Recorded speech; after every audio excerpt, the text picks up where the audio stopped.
আজকে সকাল থেকেই প্রচণ্ড বৃষ্টি আরম্ভ হয়ে গেছে।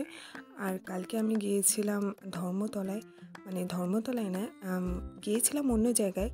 আর প্রথমে গিয়েছিলাম কলেজ স্ট্রিটে, আর সেখান থেকে এই বইটা কিনে এনেছিলাম। আমার অনেক কটা বই কেনার ছিল, বাট টাকার পরিমাণটা কম ছিল বলে একটা বই কিনে এনেছিলাম। তো পরে আবার যদি যাই তো আবার অন্য বইগুলোও কেনা যাবে।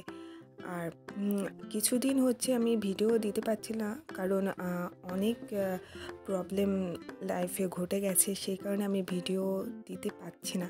তো তোমরা প্লিজ আমার ভিডিওটা দেখো। আর কালকে মা এখানে চাউমিন করেছিল, কারণ দিদিরা এসেছিল, সে কারণে সন্ধ্যেবেলা করেছিল। আর আজকে যেহেতু বৃহস্পতিবার ছিল, তো আজকে পুরোটাই নিরামিষ হয়েছে। আর সবার এখানে খাওয়া হয়ে গেছে, তারপরে আমি লাস্টে খেতে বসেছি। আমার অনেক দেরি হয়ে গিয়েছিলো।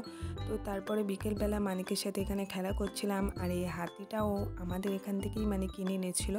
আমরা পুজো দিতে গিয়েছিলাম, তো তখনই ও কিনে এনেছে। তো ও সারাদিন আমাদের বাড়িতে এসে অনেক ছুটোছুটি করে, অনেক খেলা করে। আর আর 2-3 দিন পরেই মানিক চলে যাবে। তো চলো, আজকের মতো ভিডিওটা এতটাই। দেখা হবে আবার নেক্সট ভিডিওতে।